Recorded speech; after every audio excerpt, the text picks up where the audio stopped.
It is an honor today to interview Judy Kay. We just lectured on the same meeting just like a month or two ago. Where was that at? It was in Tennessee. Yes, it was. It was in Nashville, Tennessee. Yes. And you just crushed it. Everybody loved it. And you speak about something that is just so more important. Dentists go to school for 8 years and they learn calculus and physics and geometry. Then they do root canals, fillings, and crowns. And Judy Kay, I have to tell you that I have met probably all the wildly successful dentists. I mean, every dentist that's just crushing it in the last 20 years, I've probably met. And the only thing they have in common, it's not whether they do root canals or fillings or crowns. It's not if they have digital x-rays or film or if they're into CAD cam or any of that stuff.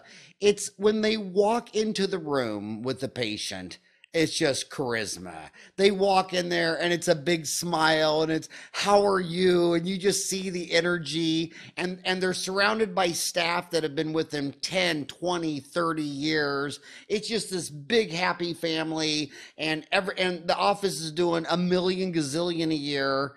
And then you walk into the other 90% of the offices and the doctor walks through and says, well, we've taken your x-ray and on the view box, and here's the cavity, and it's close to the nerve, and you're going to need a filling, and then we're going to do a root canal, and then, and then he's trying to build his practice on Facebook. I mean, it just, I mean, I'm up the street from probably the first of the mega greatest, Omar Reed. And I mean, I followed him around. Do you know Omar?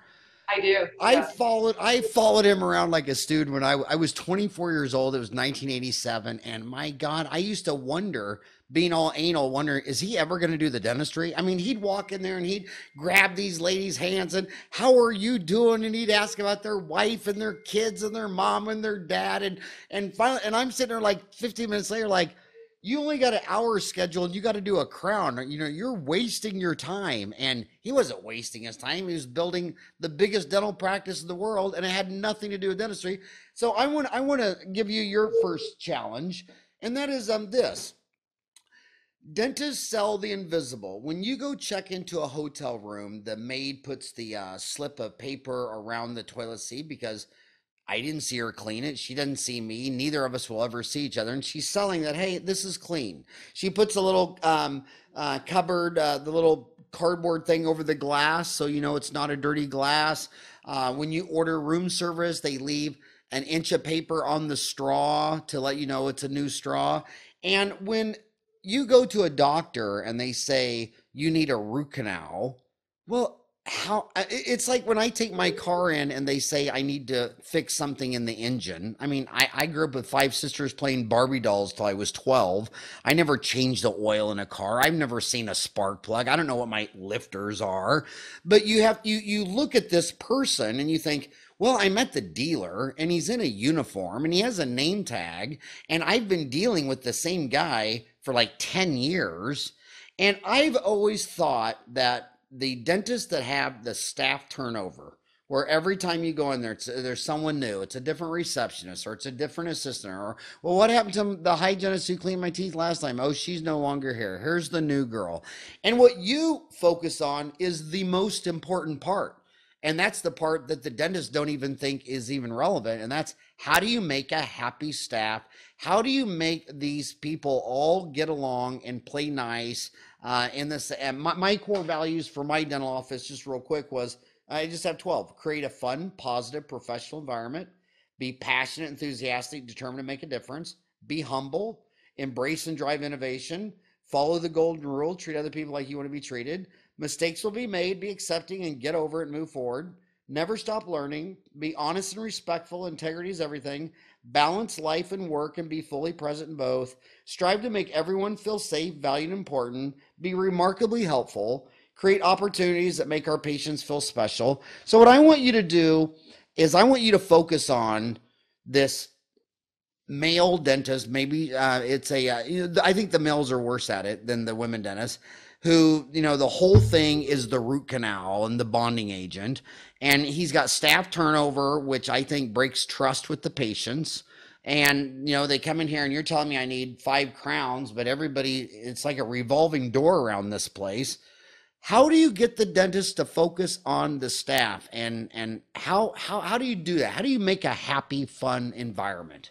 Well, you've asked a lot of great questions and set it up perfectly. Thank you. But first of all, is getting the dentist to focus on the team is a huge chore. It is a feat because otherwise many of these dentists would already be doing it.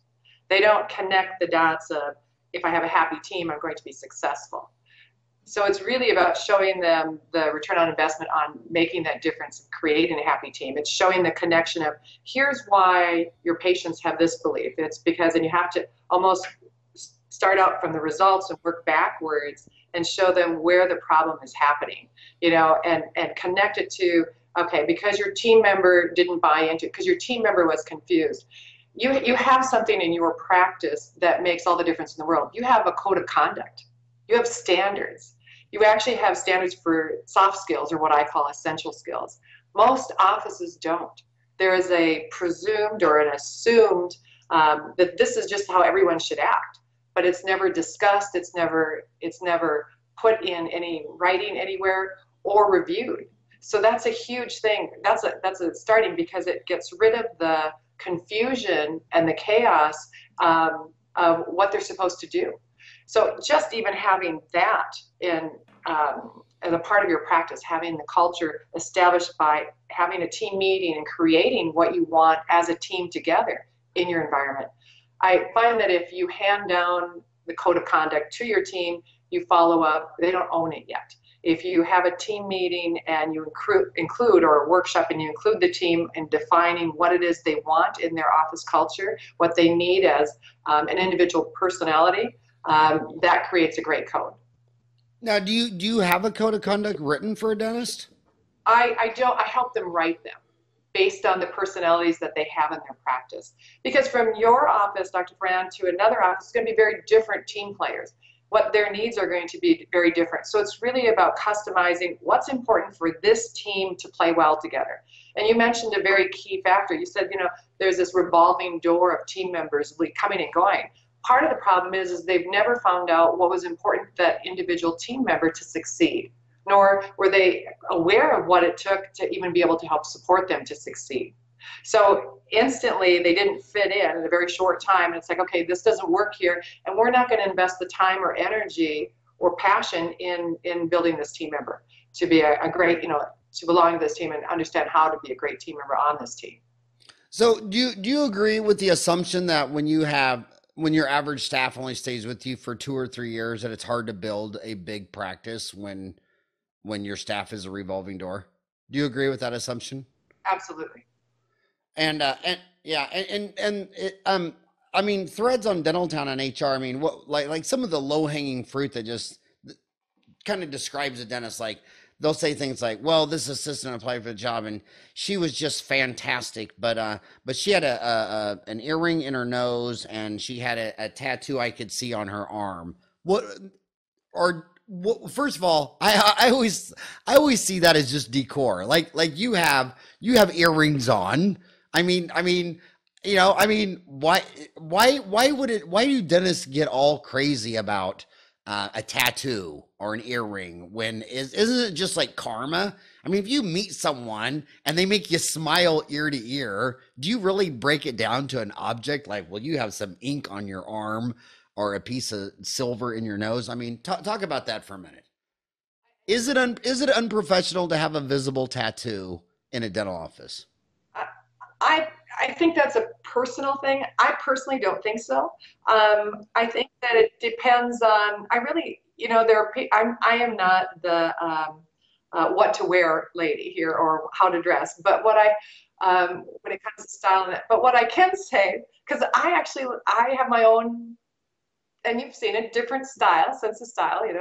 I think it really depends on how you care for the patient. I think most importantly is that that person is warm and friendly and caring, and that's the energy that they're sending out to the patient.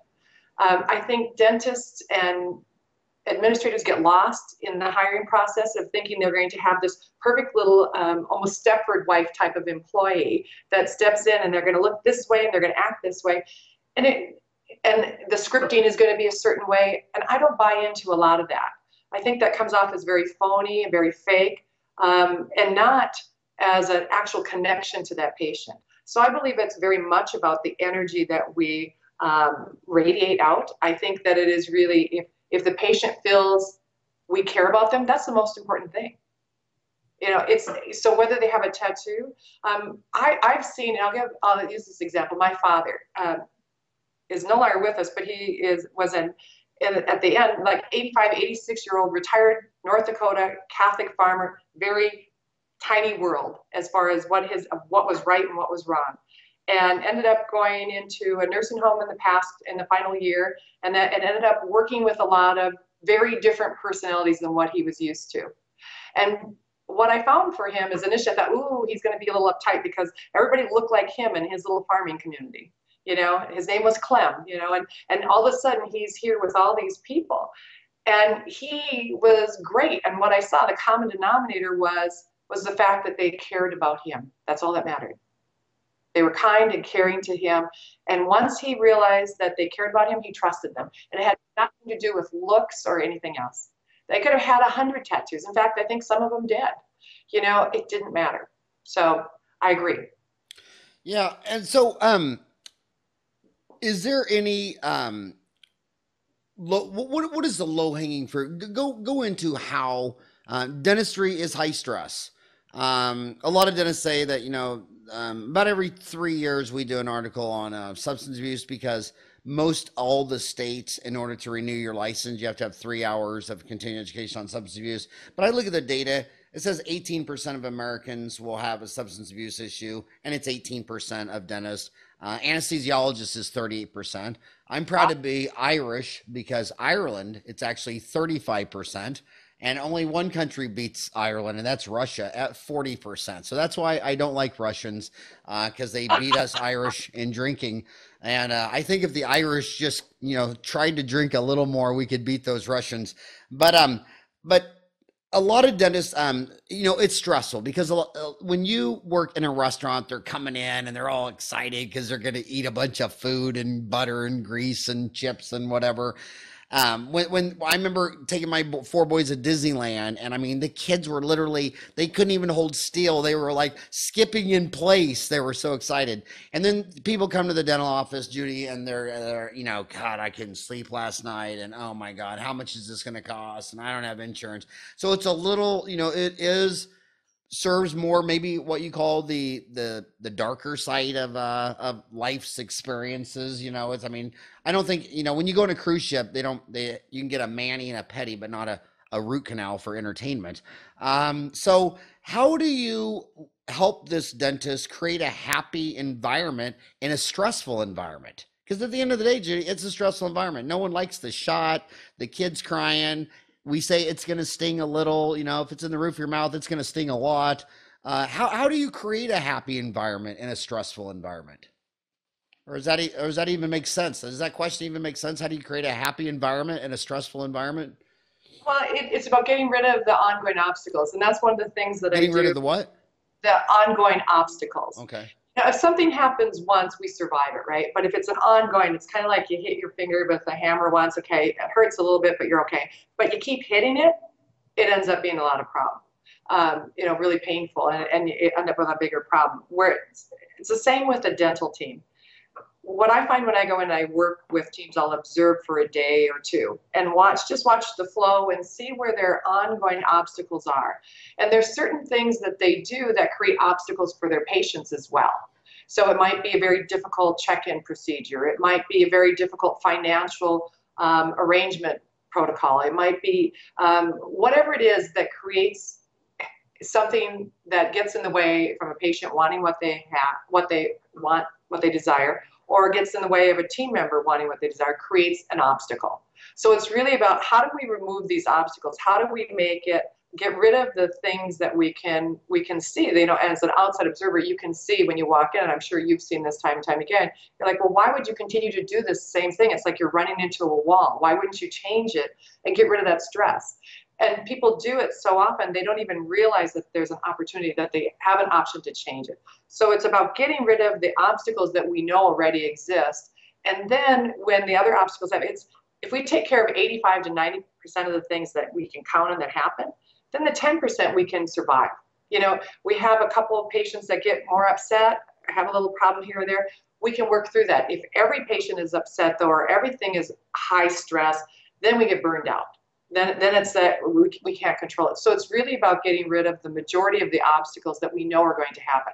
And a lot of that has to do with having time as team meetings, talking about where we run into the pitfalls or the bottlenecks or the obstacles. It's talking about how would we resolve it? How do we have a plan of attack before it happens? You know, you look at a major professional team, and I'm so bad with sports, so I can't believe I'm even talking about it, but you look at, they have a plan of attack. If this play doesn't work, they're going to go, okay, we're going to do this play. If this play doesn't work, we're going to do this play. So it's really about giving people resources and options to fall back on, because stuff is going to happen. I mean, I always laugh when I'll ask the team, how many of you have ever had the day actually go the way it was scheduled? You know, how many days a year does that happen? Maybe 2, right? So why do we get stressed when it doesn't go that way? That's the norm. You know, it's not.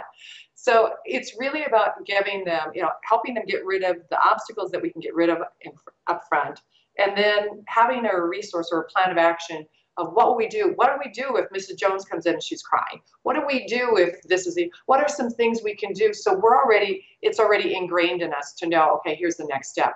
That gets rid of the stress and it gets rid of the fear.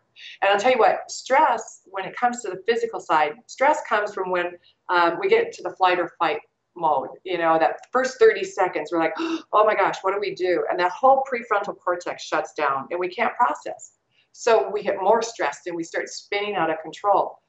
If we stop, when whatever happens, it doesn't matter what it is, and we take 30 seconds and breathe and just get back into our cognitive state, we're going to be able to work through it. And then having a backup plan of action, we can pull from that. Then we can remember that and it comes clear again. And all of a sudden we're okay again. You know, so it's, you know, there is a way of removing stress. It's really about understanding the obstacles and how to remove them. And what do you, in your experience, I mean, how long have you been doing this? What part? Well, let me go this. I know it's racist to say all Irish people love vodka when in fact it's only 38% of us. But is there like an average dentist? I mean, when you look at 150,000 dentists, do we kind of have any average mindset? I mean, if someone came to you that's not in dentistry and was a psychologist, a counselor, or whatever, and said, Judy, describe a dentist for me. How would you describe that dentist? And is that really the personality to coach and lead a team? So this average introvert, if someone asks me to describe a dentist, I say, well, take a mathematician, a physicist, and a chemist, and an accountant, and add them all up together. And dentists, most dentists became a dentist because we didn't have enough personality to become an engineer. And so is that really the personality to manage a happy team?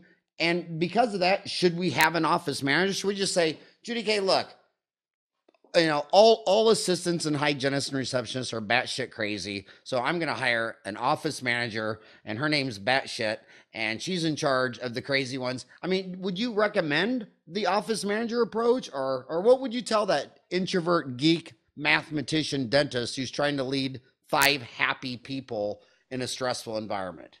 Well, first of all, I think that even an introvert, and I'm married to an engineer, so I get that mentality. I'm an engineer, so I totally get it. But it's you can teach there. There are many different ways to lead, and there are many different. If they understand the concept and they have a goal and they're clear on some things that they can do, I can teach them the skill sets to be able to lead. The problem is they don't have the time. The reality is you're supposed to be in a room practicing dentistry and building relationships with your patients. How do you have time to run a business as well? So it's really important and have the time to really have the conversations with the team. If you want a happy and engaged team, it takes more than one meeting a year on their annual review going, hey, gee, you've been swell all year long. That doesn't create a connection with that, that doesn't build a relationship at all. So I do highly suggest a practice administrator or office manager. I think it's very important. And I think it's really, that is going to give them freedom to be able to practice more dentistry. But saying that, that does not mean they're hands off. They really need to have, I suggest weekly meetings with their practice administrator where there's a connection of, talking about any concerns or any successes with patients, as well as team, as well as goals for the practice, as well as marketing, different things, all of those things. So they're in tune with each other and they have a very synergistic message. Oftentimes I find doctors hire managers so they get to be the good guy and the manager is Guido, the bad guy. And that's a mistake because all that does is undermine the office manager and it doesn't change the performance in the office at all because they'll just go around the office manager and go to the doctor. So it still is they're a part of that leadership team whether they want to be or not because they own the practice. Okay, and, well, let's play words. I want to stop you right there because it happens all the time. So you're the assistant and you just come up to me and say, Dr. Farran, the office manager said blah, blah, blah, blah, blah, blah. That's just not fair. What do I say? You would tell her to say, you know what, I'll take that. I thank you for sharing. Please bring that back to the office manager. Take it to her. We'll have our leadership meeting on Tuesday. We meet every Tuesday. We'll discuss it. We'll talk about, unless it's a fire, if it has to happen that day, then we'll discuss it that day. But I'll discuss it with the office manager. I'll get her feedback as well, and we'll make a decision. We'll talk about that. But for right now, it stands that way. And what percent of the dentists do you think throw the office manager under the bus by changing her decisions? Where the staff runs around the office manager, comes to the dentist, and the dentist changes on the spot. Well, I would tell you that all of them that eventually hire me do initially before they hire me because that's where the problem lies. Yeah, that's a huge problem. That's why I have a lot of work. And in the military, Judy Kay, in the going over your commander's head, you better be right because if you're not right, you could end up in Leavenworth. If you absolutely. If you disobey, if your commanding officer says you do that and you say no and you don't do it and you go over his head, if that guy over his head agrees with your commanding officer, they'll send you to Leavenworth. You cannot break the chain of command. In the military, no one manages more than 8 people, and it's 8 1 leader, 8 and 1 leader, because they're dealing with 4,500 nuclear bombs. I mean, any one of those Trident submarines could turn around and take out the whole country. I mean, we could lose every single, what is it? 80% of all the air flights in America go into 30 airports. I mean, one Trident sub could take out that in 5 minutes. So breaking the chain of command, it just will not ever be tolerated in the military. You'll go to Leavenworth if you do that. And dentists do it all day long with their office manager. I want to ask another thing. This is a question we get all the time. The wife working in the office, being the office manager. Thoughts on that? I think it depends on the personality. I think, first of all, I think it's a very difficult position to be in as a wife because you're expected to manage. You have a different, there's different standards being the spouse. It's not an easy position, but I've seen it be very successful when there are clear standards. If it's not their opinion, but it's based on, okay, these are the standards, this is what supports the standards, tell me how, if you have a disagreement with me, tell me how you feel what you would like to do supports the standards.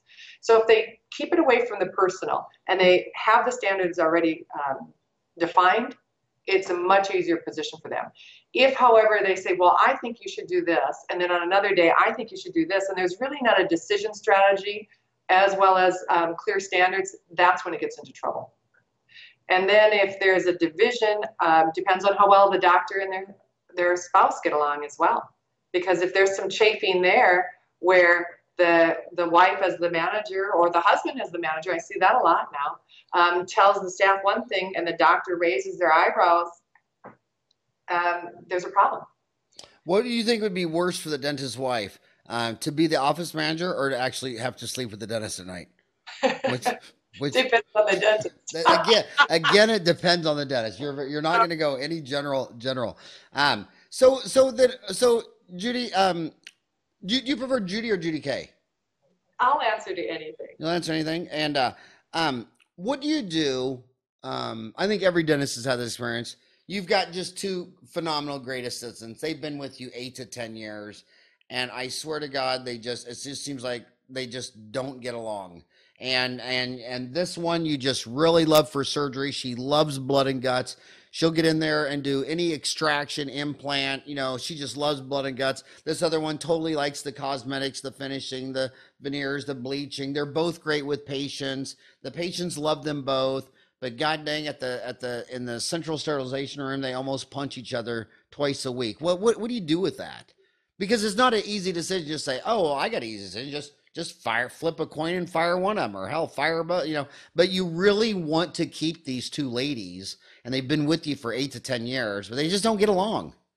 Can you change that, or is it just you're just not going to like some people? I think you can in some cases. I think it's about expectations, Dr. Farran. I think that so oftentimes we're not taught that conduct in school anymore. We're not taught, I have a report card that I show in my PowerPoint slide that talks about conduct. You're rated for that you observe authority, you respect authority, you are kind and courteous, you play well with others, For some reason, we've stopped having that expectation of our students in school and of our employees at work.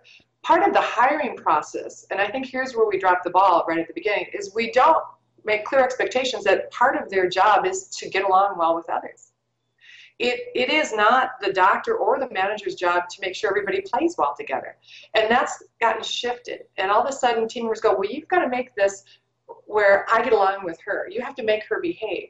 Well, if she's not supporting the standards, that's a different story. But if the two of you just have a difference of personalities and you kind of chafe, that's about the two of you learning how to get along. So it's really about, and initially in that interview, talking, it's important if we're going to hire you that you get along well with others. You may have a disagreement with someone. You may not believe in all the things that they do, but as long as they're supporting the standards and the practice and the patience of what we have, we expect you to support that person. There is no opt-out that you don't help them because you don't like them. See, that mentality, I don't help her, I don't check this person in, or I don't schedule that one because I don't like her. No, you're affecting the entire team. So to be a part of this team right from the start, those behaviors are expected right from the start, that you support each other, regardless of whether you like each other. You don't even have to be friends. You don't have to like each other. You have to respect each other and treat each other with kindness. That's the key. And it's about really clarifying that up front. Oftentimes I come into practices where there's been chafing for years, sometimes 20 years, where these team members have been fighting. And I'll say in front of the entire group, everybody's always squeaking around like, oh, we can't say this in front of this person or that. And we have all these invisible elephants, so we're like this in the room. It's like, no. I'll say, it feels like there's some energy here. It feels like, are we tired of fight or worried about who's upset with who? And are there certain relationships, it looks like this relationship, there's an ongoing struggle. Or, how frustrating is that for the rest of the team? I don't think the two people usually involved in the problem with each other realize how much the rest of the team gets frustrated and is tired of it, because everybody's dancing around it. And then it's really about saying, hey, you know what? As a doctor, as a practice administrator, if that were my role, I would be saying to both employees, I'd sit them down together and say, look, you guys, I think you're both awesome. You are phenomenal in surgery. You're in there up to your elbows. You're handing me instruments before I can even think of what I need. You're fantastic. I can't imagine running this practice without you. And I would turn to the other one, and you're so amazing at all the fine details. You make crowns look like artistry. You do all this fabulous work. I can't imagine running this practice without you either. I need both of you. I need the two of you to figure out what it's going to take to work this out, because I want you both to be here. It would be a shame if you both had to go. See, it's an all or none. When they start to realize that they can't sabotage each other anymore, it's like, I need the two of you to work together. I really do. So right now, here's an opportunity. Let's talk about, what do you need from her to be able to work in this environment? And what do you need and ask the other one, what do you need from each other? How do you need to be able to approach each other? What do you actually need? What's the bottom line to take it? But the first question and I'll retract, is, do you still want to work here? How important is it for you? Because sometimes the follow-up is they don't necessarily even know they want to work there anymore. And we can't want the employee more than they want their job. That's profound. We can't want the employee more than they want their job.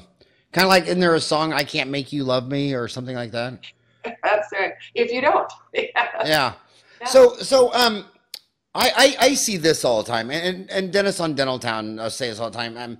I got to admit, I'm a wet glove dentist. I still do dentistry, but when I'm in there doing a root canal, it's really like Stevie Wonder picking a lock. I mean, you can't see; it's all by feel. And there's at least three canals or four, and you're in there for an hour, and someone's come by the office and they'll say something like, blah, blah, blah. And you just replay, like, oh, yeah, yeah. You have no idea what they said. And, you just agree just to get them out of there and be like, oh, okay, I got her. Just, yeah, because you're just in there in the zone for an hour. And then when you walk out of there, I mean, it's just like you just walk out of a cave, the light's bright, and someone runs up to you and sticks a note or says this, that. You don't hear any of it. And then and what the dentist does is then they go in their office and they shut the door. And you opened up with a sports analogy. You said, if this play doesn't work, you do this play. If this play doesn't work, you do this play. But during a football game or basketball, there's a coach out there with a plan and a play, and they're all coming to him. And as a dentist, when I get done a root canal, and then I find out 5 minutes later that I'm going to go into another one. I need 5 minutes to go to the bathroom or drink some water or, eat a cookie or, something.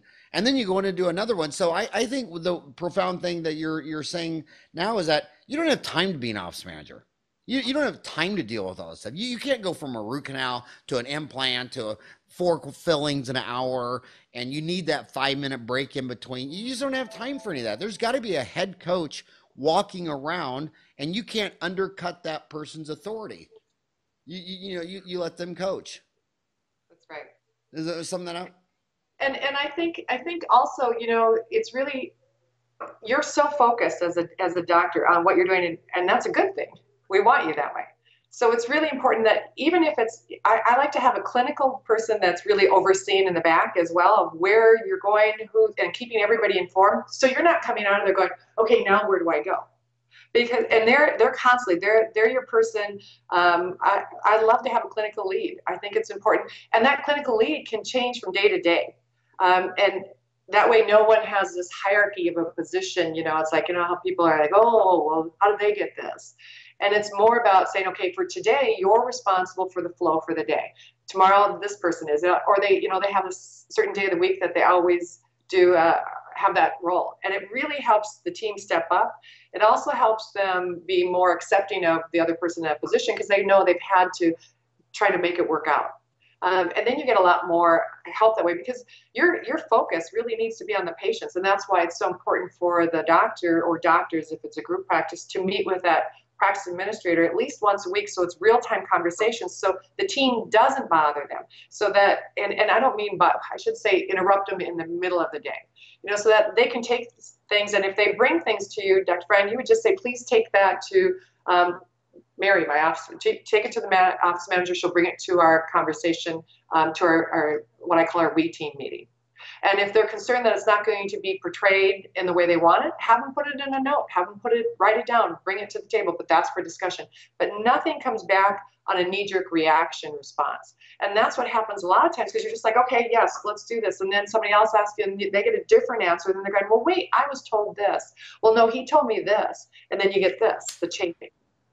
So it's really better to have a little bit more time to think about it, think about the consequences, the benefits, and having a second person that's looking at it outside of the realm as more of an employee, not an employee, but in between, you've got your administrative level, looking at how will this affect the overall patients in practice? How will this affect as far as precedence, as far as practicality? Is it something, a lot of doctors are more dreamers and visionaries, and practice administrator is the one that's got to make it happen. So she's going to look at what's realistic about this, how doable is this? So it's really good to have that conversation and be able to sit down and have that conversation about with that manager before making those decisions. Now I'm going to ask you a very controversial question, but it's real. I always keep it real. I listened. One of the greatest HR speeches I ever listened to was by Pat Riley, who was the coach of the LA Lakers. And then he went on to the Miami Heat, wildly successful. And he came and spoke to our dental association. And I think most people went there out of stardom to see this very famous coach. It was actually one of the best lectures I ever gave. He said, now look, now this is back in the day. This is like 87. Okay. Back, you know, you got to remember, Judy, when I was a freshman dental school, the senior class had one woman and we called her man woman because no one could really tell if she was a man or a woman. And now the classes are half women. Okay. So back in that day of 87, the whole room was men. And he says, I know what you're thinking. You're thinking you're men. And for some reason, all of your employees are women. And you think you want to cry yourself a river. That's a problem. He goes, look at me. He says, in the NBA, the coaches are all 6 foot. The players are all 7 foot. We all get paid $1 million a year. They all get paid a gazillion a year. They can brutally kick our butt. He goes, and with particular to inner city African Americans, he goes, most of them didn't have, in the NBA, didn't have a father figure. And so the female mom is the authority. So if a man walks up to one of those players and says something, they want to come out, you know, and go to fist. But if a woman comes out there, they'll just listen. So they see the woman as the authority. And here's Pat Riley, a man who's little and can't, you know, isn't on their level, and he's got to manage these people. So I want to ask you 2 questions. Do you think if you're a male dentist that there are some biologically inherent challenges in managing an all-female staff? And forward to that, I have heard at least 100 women dentists in the last 10 years say to me, you know, it's just not fair. I was an associate for a man dentist, and he would say this to the staff, and they would do that. And then he sold me the practice and left, and I say the exact same thing, and they all look at me like I'm crazy. Something as little as, hey, will you get me a cup of coffee? And they'll say, like, what am I? What am I, your slave? I mean, you know, so you're a woman. Is there a difference between managing 5 women in a dental office as opposed to 5 men in the NBA? And I'm not trying to skirt, but I think it depends on the personality. I see women dentists have the same problems in leadership as men dentists. I see men having the same when it comes to not listening as well as women when it comes to that. I would tell you though that there is a natural inclination we have how we respond. Women are more catty with women than they are with men as a rule. Define catty. More judgmental, more we compare. We have a tendency to listen to a man, maybe a little easier because of how we were brought up. That, you know, I was brought up in a household where you never questioned dad, ever. Right. You know? Same here.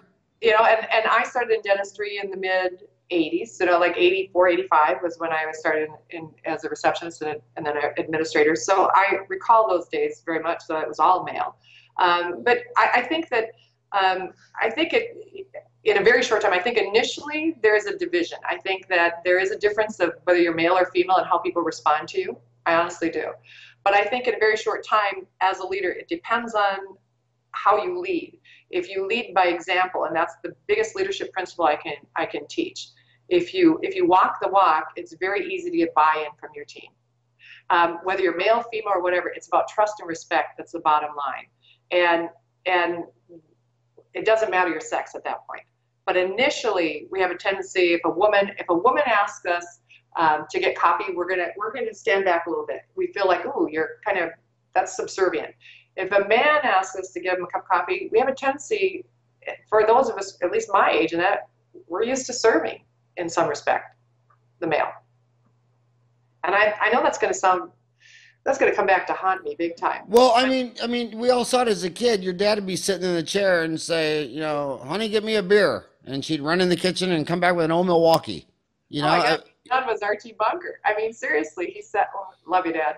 He sat in a recliner and we had 2 channels. Thank goodness we didn't have 51. And the kids were the remote. Here, turn it to channel 5, turn it to channel 12. Get up there, go over there, turn that. I mean, there was no question. He came in, on the farm, mom helped farm just as much as dad outside. There were 7 kids. But she came in at night. He went in and sat at his recliner. She made dinner.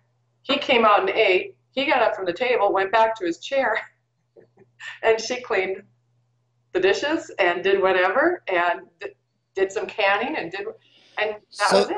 So 7 kids on a farm in Iowa? North Dakota. North Dakota. So were you guys Catholic or Catholic? Catholic. Oh my gosh, how did I guess? Yeah, I had 7 kids from Kansas. And by the way, my oldest sister was a nun in your city, Minneapolis, St. Paul, in a suburb called Lake Elmo. Oh yeah. And so whenever I want to visit my sister in the nunnery, I would go visit 3M or Patterson for 4 hours and 1 minute, and then the whole trip would be tax deductible. So I'd fly in there, go sit in Patterson or 3M from 8 to 12:01, and then go spend the rest of the day with my sister and fly home all IRS tax free.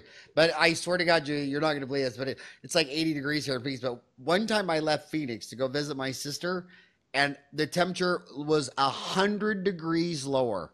Yeah, I think I left here at like 82 and got there, and it was like 18 below or something. But I was sitting there doing the math. Like, oh my God! I told Mary Kay, I said, I dropped 101 degrees to come see you. And so I hope you're not frozen to death right now. Are you warm enough to keep going? Yeah, we're good. We're good. Yeah, you have a heater on there. So I want to ask you this. Is a leader just born? I mean, people who are just great leaders, were they just born that way? Just like some people are gifted in music. The happiest day of my life, it wasn't the birth of any one of my 4 boys. It was the day my mom said I no longer had to take piano lessons. I just hated that. My teacher said I couldn't carry a tune in a lunch pail. The only D I ever got in my life was in Spanish, and the Spanish teacher, San Martin, told my mom I was linguistically retarded. So obviously I wasn't wired for music or sound or dialect.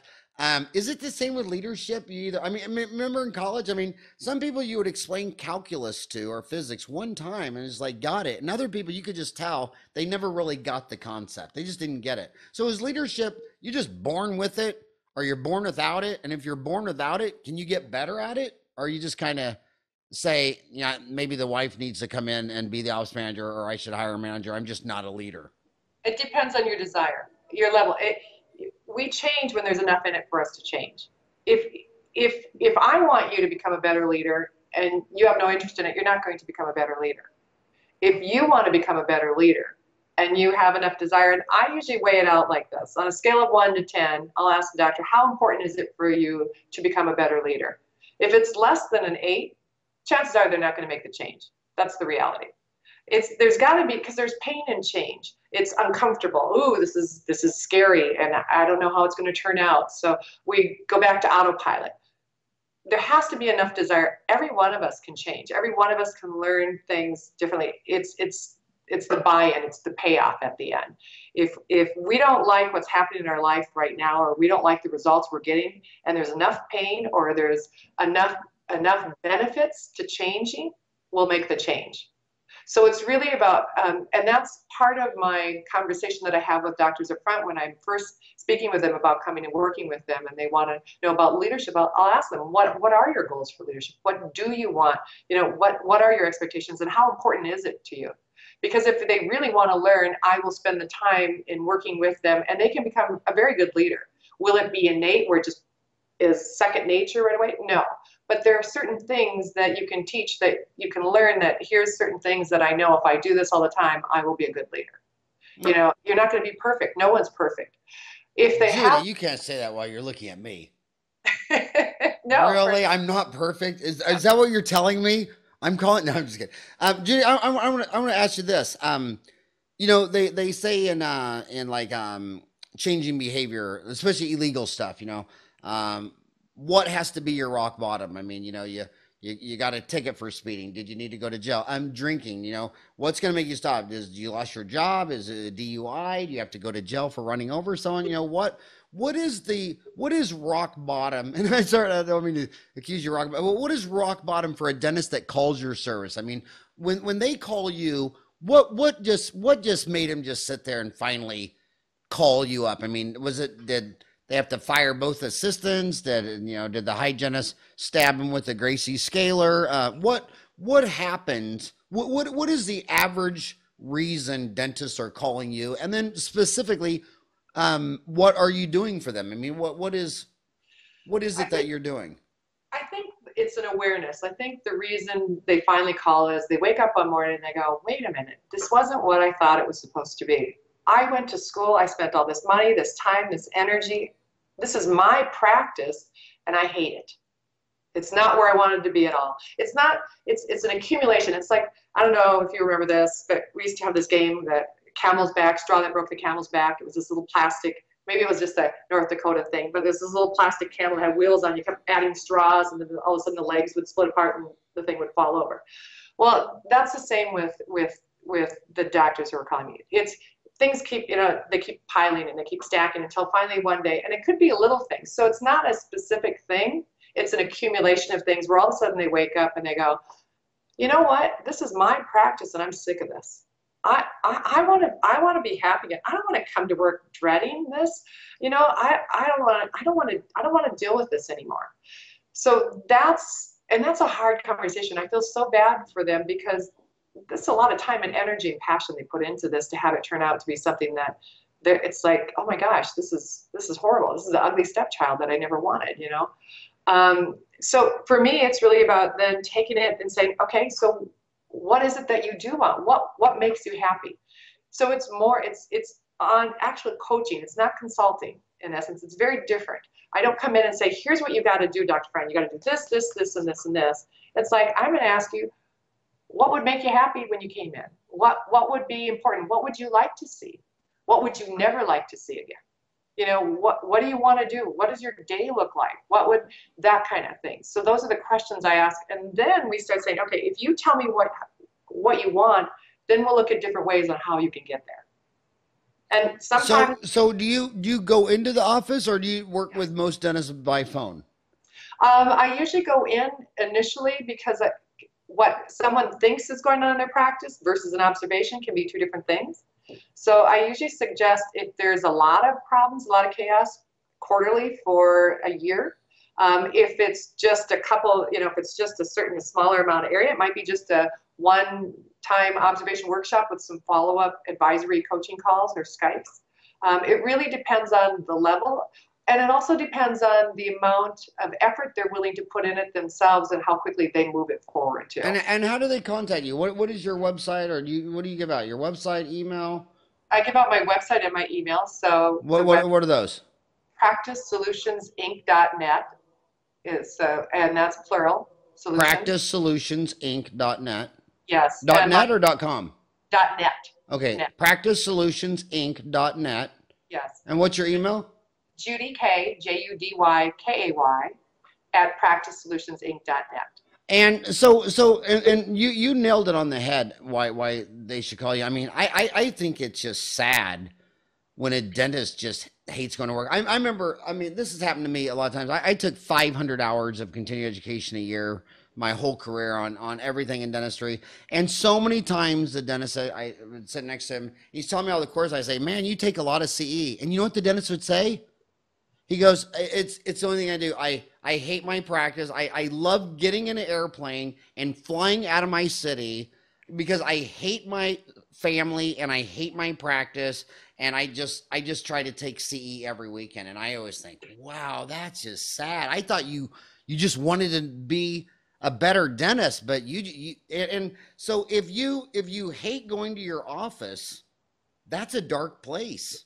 It is. And that can lead to dysfunctional behavior. You might start trying to make yourself feel better by overeating, substance abuse, drinking, that can lead, your environment can lead to dysfunction.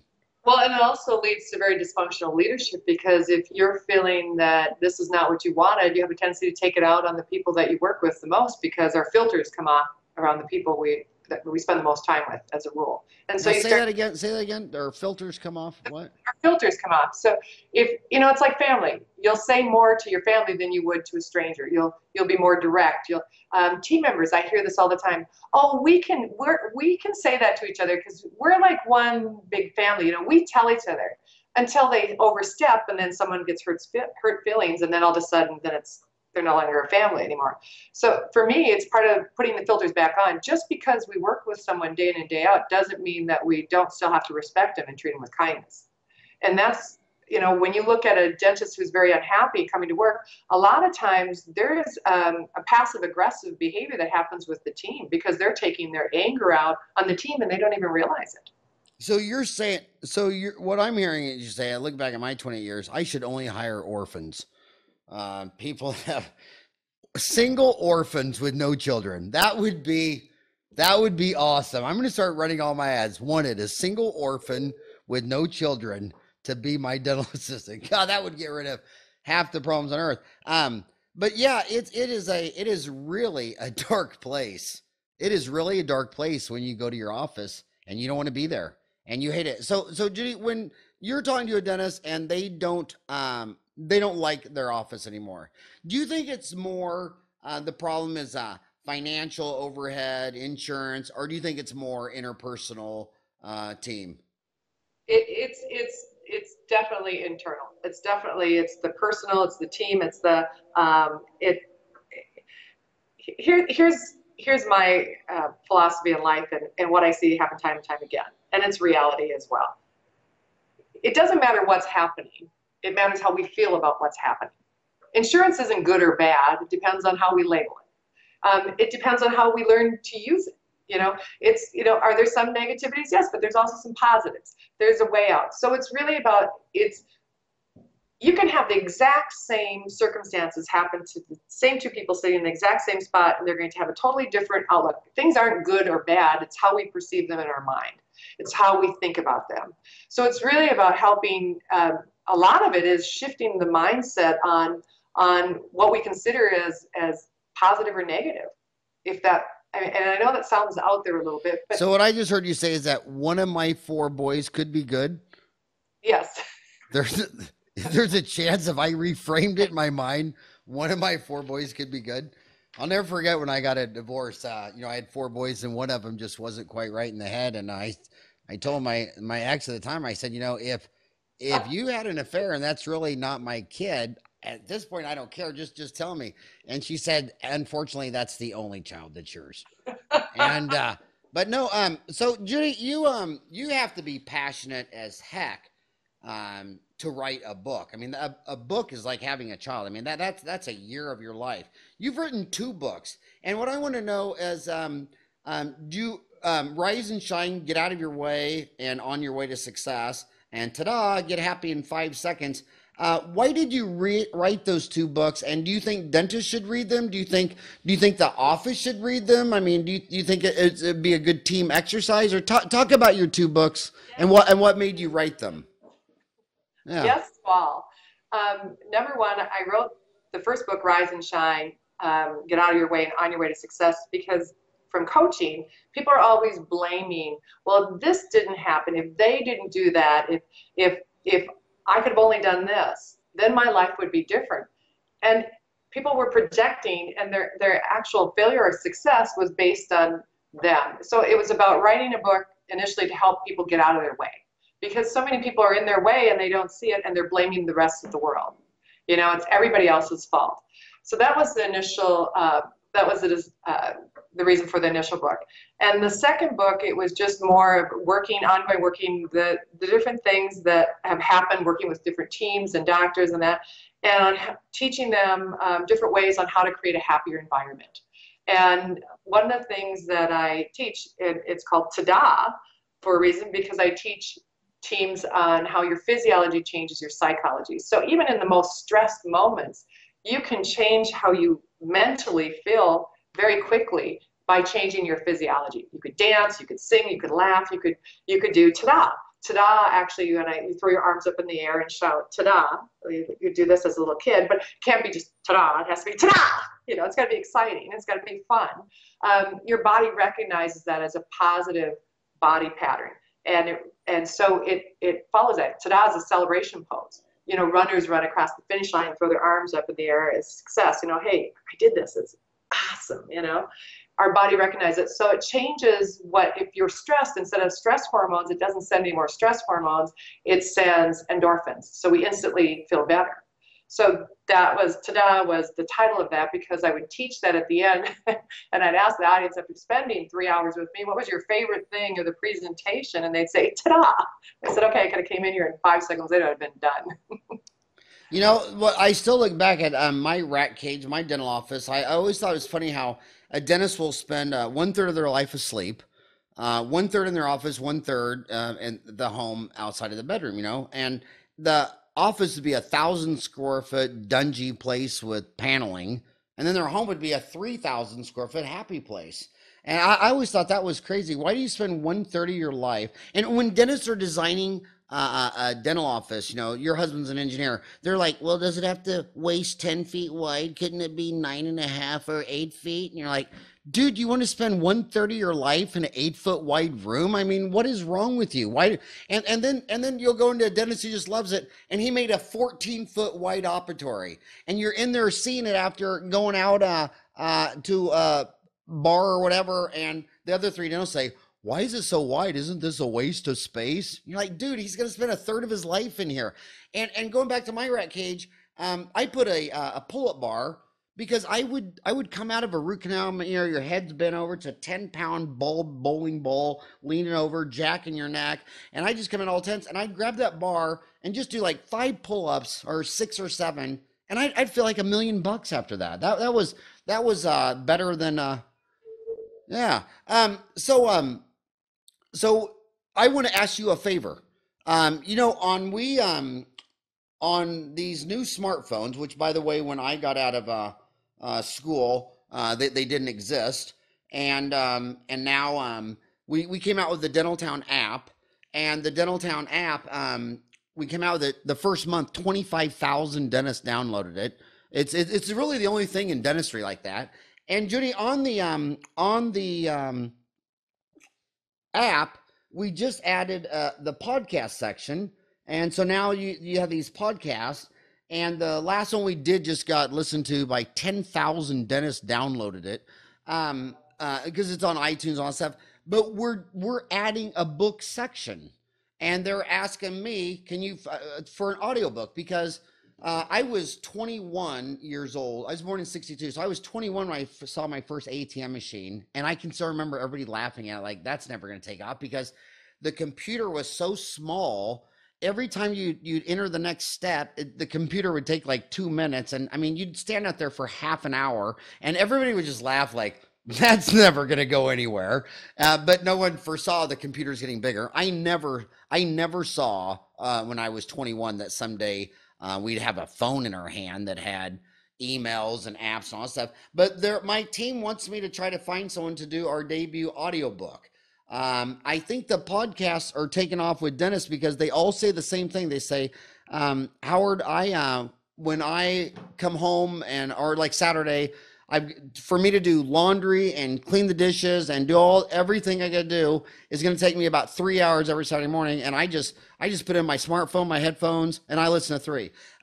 Dentists all the time are saying I do treadmill 3 nights a week for an hour, and I just get on and do a podcast. And as soon as you're done, I get off the podcast. And that's why I'm still talking, to keep you on the treadmill right now. Because if I stop this interview, you're just going to get off the treadmill. So I'm just going to keep dragging this thing out. But the Amazon, Jeff Bezos, says that audiobooks are an explosion because of multitasking. It's very boring to sit in a chair and read a book. It's a lot more fun to listen to the book while you're doing other stuff, multitasking. So I'm going to throw you under a bus on live podcast. Say, you got 2 books. Would you be interested in doing any of them on our first audiobook? Maybe. No, you don't have to answer. But think about it. Think about it, because I think they might. Well, yours is. I've read your books. It was very visual, so you probably want them to see the visual experience too, right? They're pretty, yeah. They're pretty. Well, there's energy in the book, in itself. But a lot of people, I know I'm going to throw my husband under the bus. Now, he doesn't like to read. He would much rather listen. It's just not his thing to do. And I think a lot of people would be interested in that. I think it's a great idea. I I have to find the time, but I think it's a great idea. Okay. Well, so how would a dentist, what did you say your email was? You said your website. What was your email? Judy Kay, JudyKay, at Practice Solutions, plural, Inc.net. Okay. So, if you no longer like dentistry, that's a bad deal. If you don't want to go in and play, you can't, I can't make you be a better dentist and do better root canals, fillings, and crowns if you hate your job. I mean, I'd rather go to a dentist. I mean, if you love your job, you're going to try hard, and if you hate your job, you're not going to try. And I'm telling you that to me, this is very serious because I live in the fifth largest city in the United States, Phoenix, Arizona. The metro is 4.7 million, and about 3 dentists a year commit suicide since I've opened my practice in 1987. I mean, I cannot, I mean, there were 2014, there was another 3. I mean, so when people say dentists have a high suicide rate, I mean, I can't tell you how many dentists I know. I mean, there's been dentists in my front room that blew their head off, and not just one. And so this is serious shit. If you hate your job, you need to change your environment.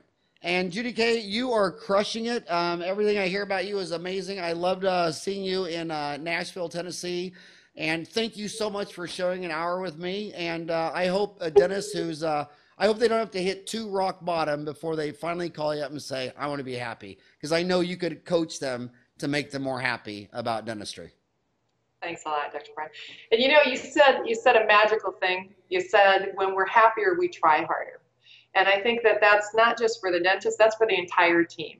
So when people say, well, is this like the kumbaya, little, we all stand around and hold hands kind of thing? It's like, no, it's an automatic. If we are happy with where we're at, if we're happy in the job we're at, behind the scenes, the work effort goes up. You're going to see at least, on the average, 20 to 21% increase in productivity just in being happier. It's amazing. So what I heard you say is divorce your wife and marry an orphan. Is that what you just said? Did I hear that right? All right. Thank you for your time. Thank you. Okay. Bye-bye.